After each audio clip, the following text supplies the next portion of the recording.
Vamos falar hoje sobre uma alimentação saudável. Nutrientes, vitaminas, tudo que vocês gostam, né? Tudo que vocês amam. Batata doce, cebola, pepino, alface, tudo isso. Todo mundo gosta, eu tenho certeza. Só comem isso no almoço. Posso começar já, pessoal? Vou fazer uma leitura introdutória. O acesso a um alimento saudável é um fator fundamental para a manutenção da saúde. Para entender o que é uma alimentação saudável, primeiro vamos ver quais são os nutrientes encontrados nos alimentos. Eu não sei se vocês já ouviram falar, mas alguns médicos falam: você é o que você come. Já ouviram falar isso? Você é o que você come. Então, quando alguém fala isso, significa dizer que se você come coisas boas, nutritivas ao seu organismo, ajuda a sua fisiologia, que é a fisiologia, a função dos órgãos, tá? Vai ajudar a sua fisiologia e melhorando para você. Mas se você na hora do almoço só quer comer batata frita, né? Hoje eu quero comer batata frita e lasanha. Aí amanhã eu quero mudar. Amanhã eu quero macarronada, iogurte desnatado, excelente. Aí amanhã eu não quero não. Amanhã eu não quero lasanha não. Amanhã eu quero macarronada com um arrumadinho de camarão. Aí, né? O alimento é assim. Mas vocês vão ver que cada alimento ele traz um nutriente essencial. Por quê? Porque nós precisamos de umas proteínas que possuem esses nutrientes. E nós não produzimos todas as proteínas. E precisamos ao total de 21 a 22 proteínas para o nosso organismo. Mas a gente só produz metade dessas proteínas, tá? As outras proteínas a gente consegue através dos alimentos. Continuando a leitura. Os nutrientes. É do alimento que o organismo retira as substâncias dos nutrientes para seu desenvolvimento e crescimento. Os alimentos fornecem a energia necessária para as atividades do organismo, como o crescimento e a renovação das células do corpo, as contrações musculares e a manutenção da temperatura. A energia dos alimentos pode ser medida em calorias. Uma caloria é a quantidade de calor que aumenta a temperatura de uma grama de água em 1 grau Celsius. Para medir a quantidade de energia gerada pelo alimento, costuma-se utilizar a unidade quilocaloria, que equivale a 1000 calorias.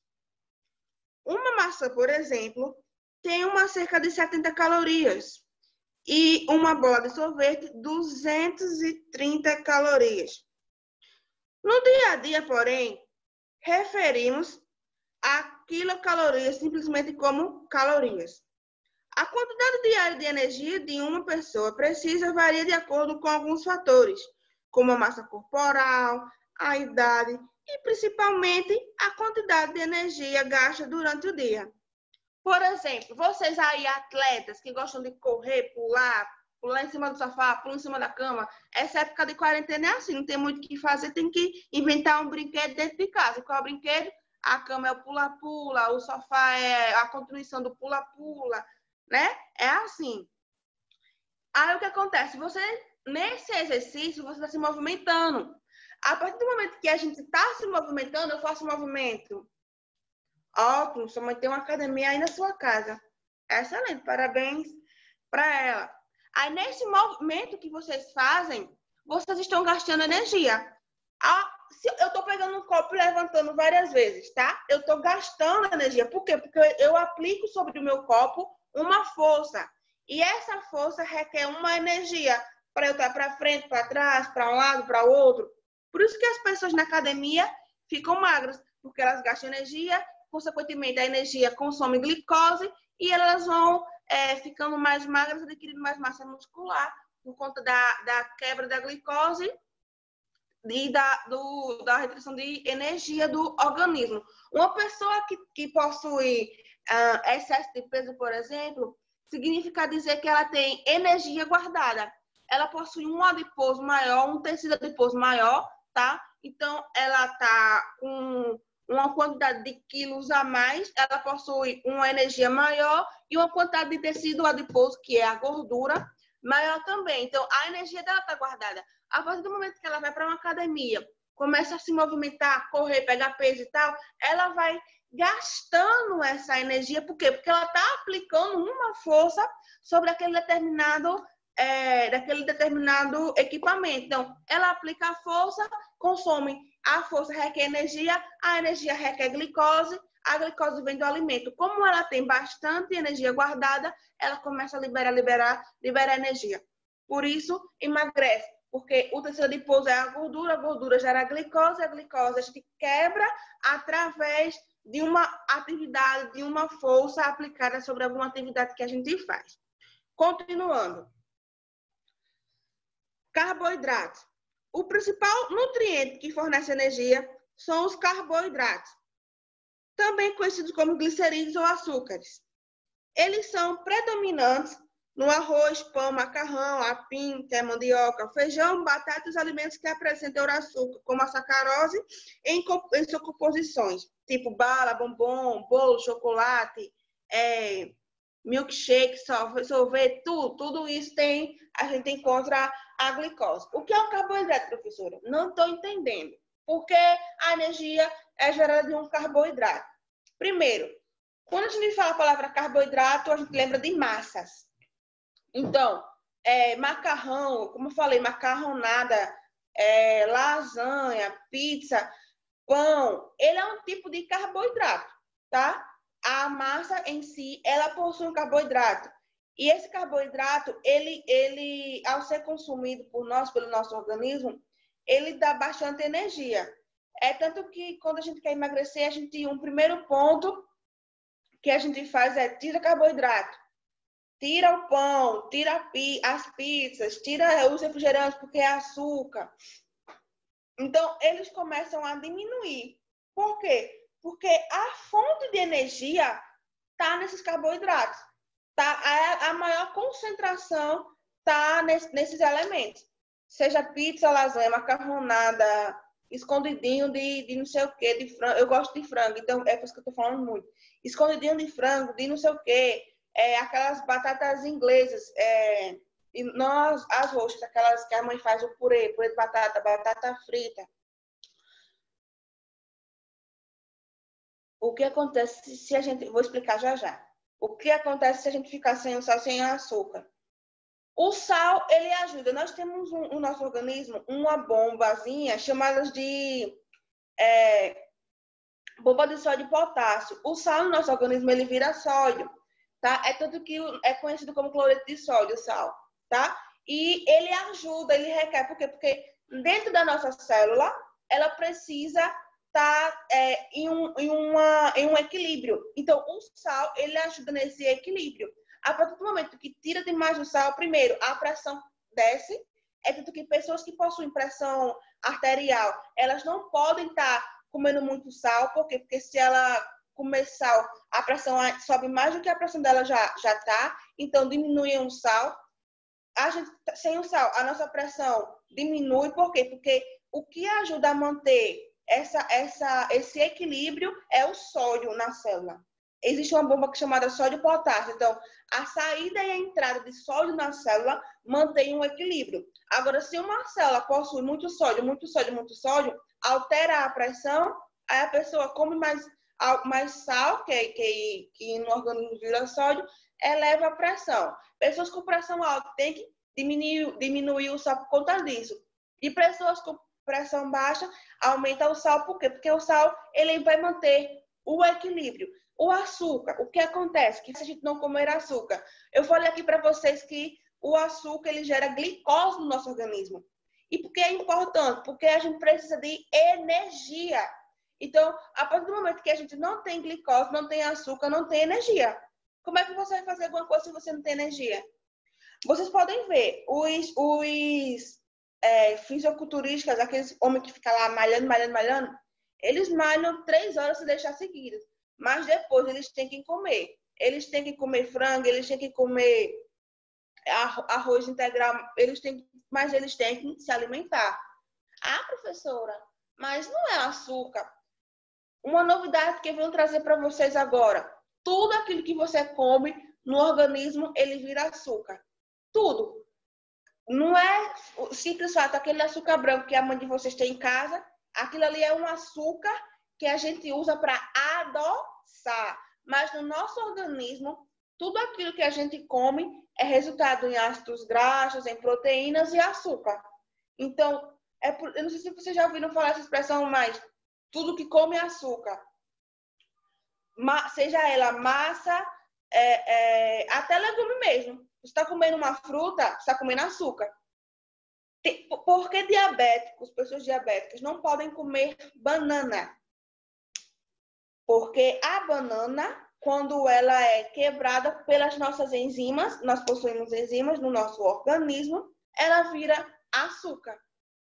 Então, diabéticos não podem comer muita banana. Por quê? Porque a glicose aumenta. A presença de açúcar aumenta. A massa quebra no nosso organismo, aí vai ser transformado em ácidos graxos ou glicose.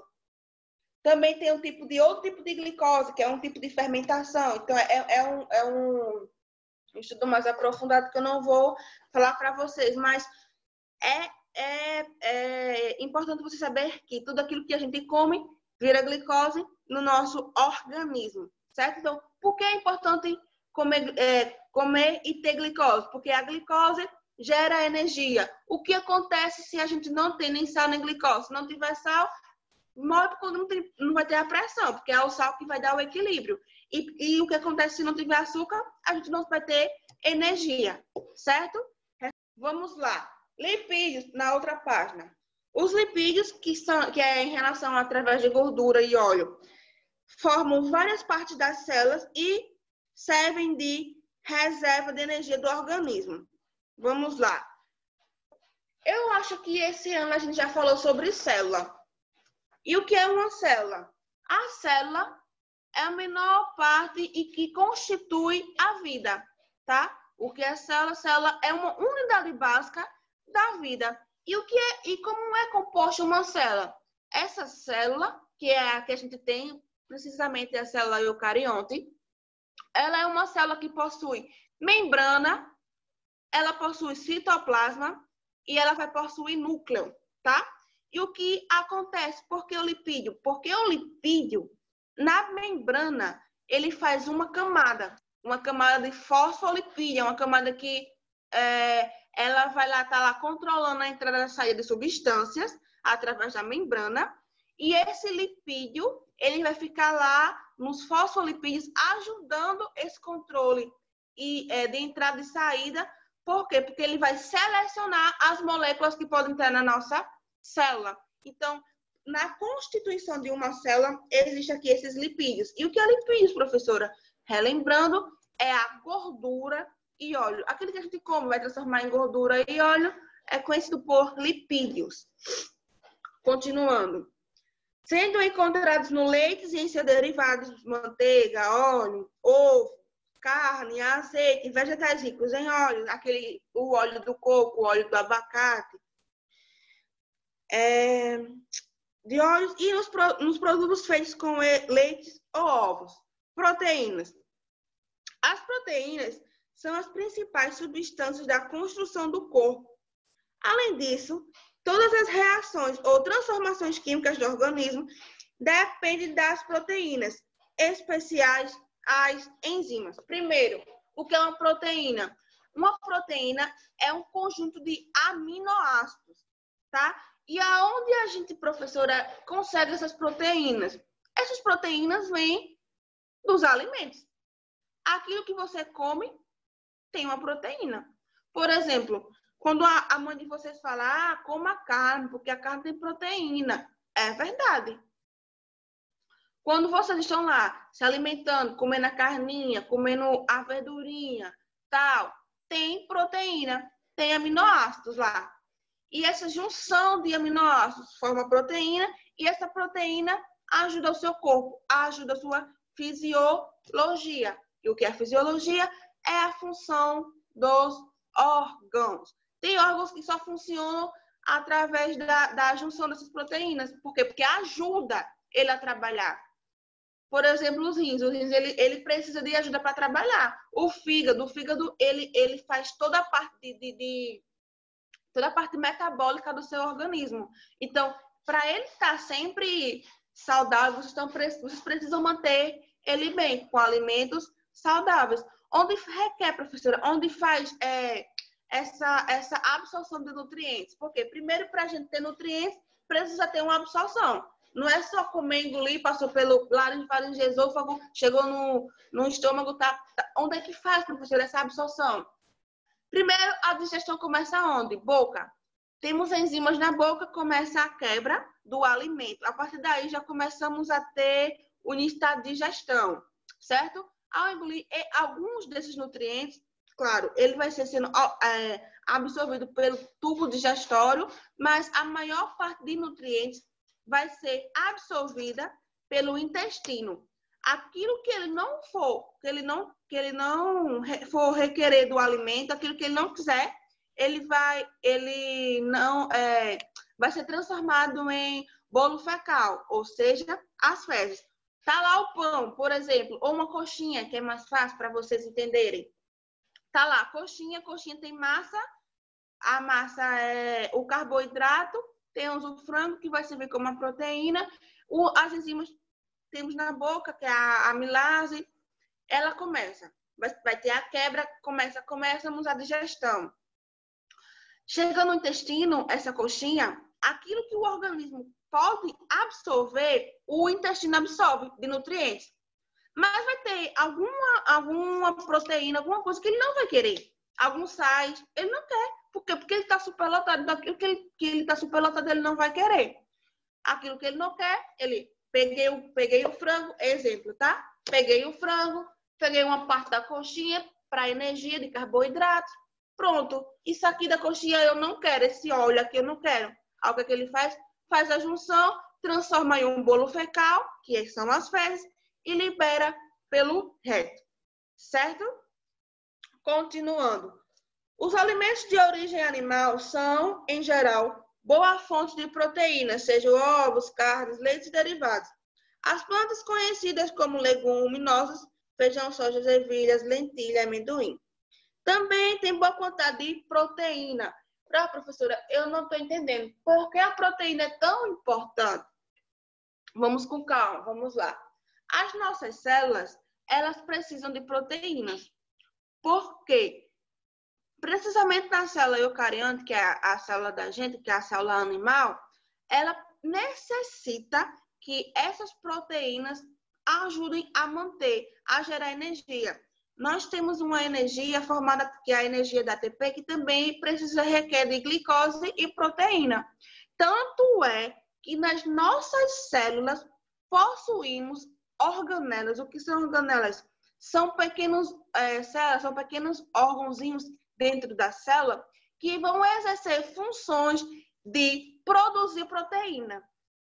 Então, se a gente não tem proteína específica ou pouca proteína, nossas células elas terão organelas específicas para produzir proteínas, para ajudar aquela célula. Por quê? Porque uma célula vive de alimento e a proteína, ela é um tipo de alimento para a célula. A glicose, ela é também um tipo de alimento para a célula. Você só faz alguma coisa, alguma atividade, só respira, só pensa, só fazer alguma coisa, só realiza alguma coisa se tiver proteína e glicose. Porque se você não tiver, primeiro que você nem força vai ter.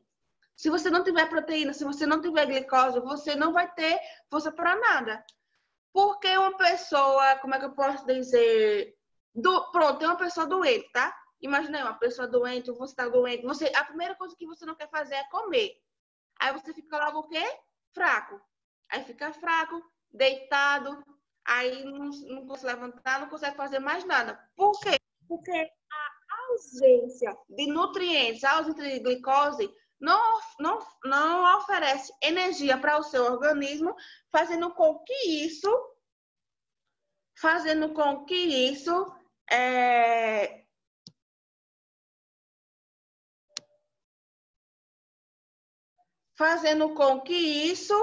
demore mais a se restabelecer e a pessoa fique fraca. Se ela não se alimenta, consequentemente, ela não tem forças para nada. Agora, uma pessoa que você vê, está na academia, chega, come, almoça, vai trabalhar, volta, janta, faz tudo certinho, consegue manter o corpo em equilíbrio, manter a glicose perfeita, manter proteínas perfeitas, você vê que é difícil até dela adoecer. Mas, geralmente, pessoas doentes, elas não comem, elas ficam fracas por conta da ausência da glicose. Vitaminas, que vai ser onde a gente vai encerrar. As vitaminas controlam ou regulam várias funções do corpo e, por isso, são consideradas nutrientes com função reguladora. A quantidade necessária de vitaminas por dia é muito pequena e comparada à da maioria dos outros nutrientes. Inicialmente, as vitaminas foram identificadas por letras do alfabeto. Vitamina A, vitamina B, vitamina C, D, E, K, que indicam a natureza química de cada uma. Vitamina A, também chamada de retinol, mantém a pele saudável e age na visão.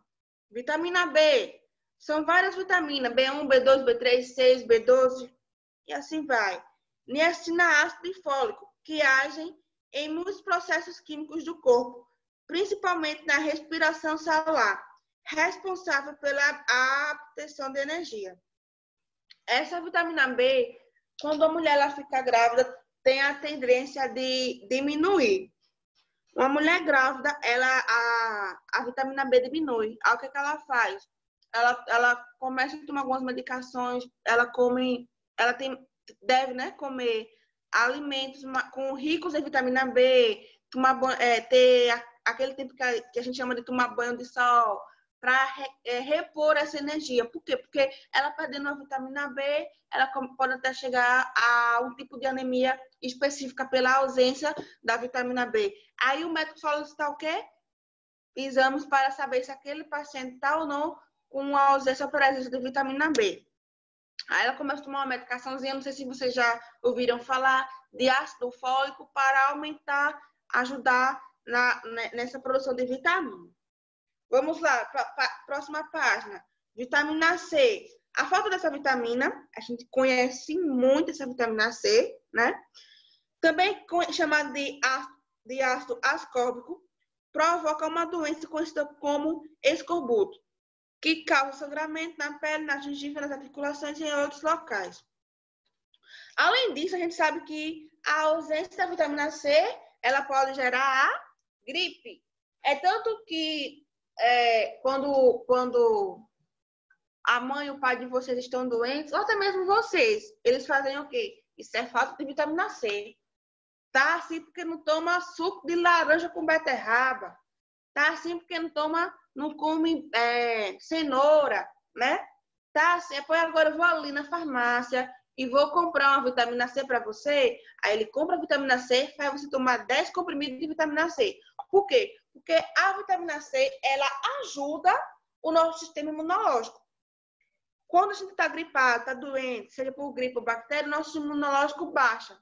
Então, para aumentar o nosso sistema, suco de laranja sem açúcar, suco de laranja, suco de limão e suco de acelora.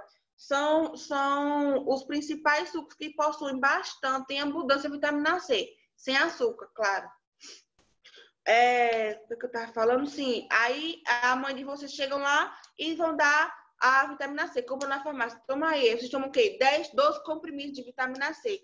O nosso sistema imunológico, ele está baixo quando a gente gripa, seja por gripe viral ou por alguma doença bacteriana.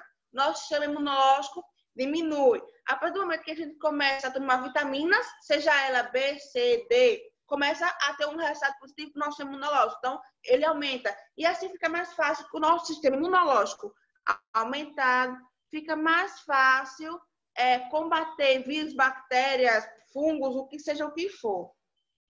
Por quê? Porque isso ajuda o nosso sistema imune, tá? Nós possuímos células de defesa, mas a gente precisa dar suporte às células de defesa. Não é, gripei, meu corpo que se vire para curar.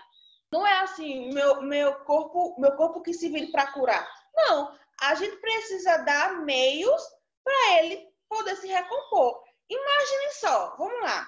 Imagine só, vai ter uma guerra, né? No, sei lá, Japão, vai ter uma guerra no Japão. Aí chama os brasileiros para lutar. Aí o governo bota os brasileiros para lutar, mas não dá arma, não dá escudo, não dá nada. Então, você vai ter quem lute, mas você não vai dar suporte para ele lutar. Como é que pode? Mesma coisa com o nosso organismo. Se a gente tem o nosso exército, que é o nosso sistema de defesa, mas se você não vai dar o suporte para ele lutar, como é que ele vai lutar? Não é? Então, sempre tomem suco de laranja, suco de beterraba. Eu não gosto de suco de beterraba, eu não gosto. Eu prefiro só laranja com cenoura. Mas aí fica a critério de vocês. Mas deem mantimentos aos anticorpos de vocês para poder combater. É muito fácil dizer lutem, mas não dá suporte. Então, se vocês estão gripados, estão doentes, lembrar, a professora disse que o suco de laranja é bom. Então, mãe, quero suco de laranja. Se ela não puder fazer, tentem fazer.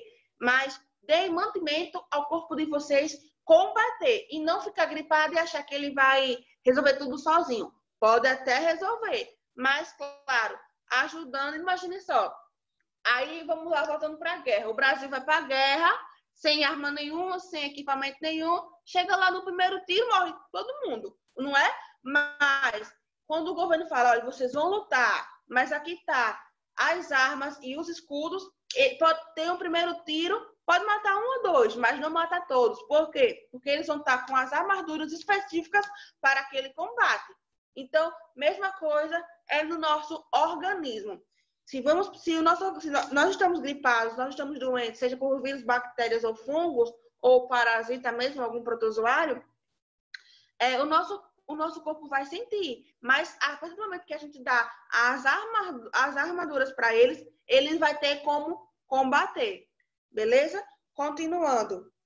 Vitamina D. Facilita a absorção e depósito de sais de cálcio e fósforos nos ossos. Eu não sei se vocês sabem, mas o sol, ele também dá vitamina D. Então, algumas pessoas pela manhã vão caminhar e ficam olhando assim para o sol. Por quê? Porque aquilo vai ajudar na sua vitamina. Como ele, principalmente o sol das 5 até 6 horas mais ou menos, é o melhor sol para ter por conta da vitamina D. Não é esse sol de meio-dia. A professora está dizendo que de meio-dia eu vou para a estrada e ficar no sol. Vamos com calma, porque a gente tem raios ali ultravioletas e podem ocasionar câncer de pele, tá? Mas aquele sol, quando vem lá para as 5h30, 6h30, até 6h30 mais ou menos, é um sol bacana para vocês caminharem e ter essa vitamina D do sol, que ajuda nos ossos. Desse jeito. Vamos lá. Vitamina E. É encontrada em muitos alimentos, como óleos vegetais e a vitamina K. Além de ser encontrada em muitos alimentos, ela é fabricada por bactérias que vivem no intestino grosso. Ah, professora, nós temos bactérias que vivem em nós? Temos sim, tá? Nós temos bactérias que elas são bactérias benéficas. Nós temos uma microbiota, e essa microbiota é a presença de bactérias boas no nosso organismo. Na verdade, nós temos bactérias até aqui na pele. Se você pegar um meio de cultura, onde a gente cultiva bactérias, passar aqui e colocar lá, 24 horas já tem um crescimento de bactéria, tá? Mas no nosso intestino também tem bactéria. Então, a vitamina K, quem produz uma boa parte dessas vitaminas K é a bactéria. A aula de hoje termina aqui. Até a próxima aula.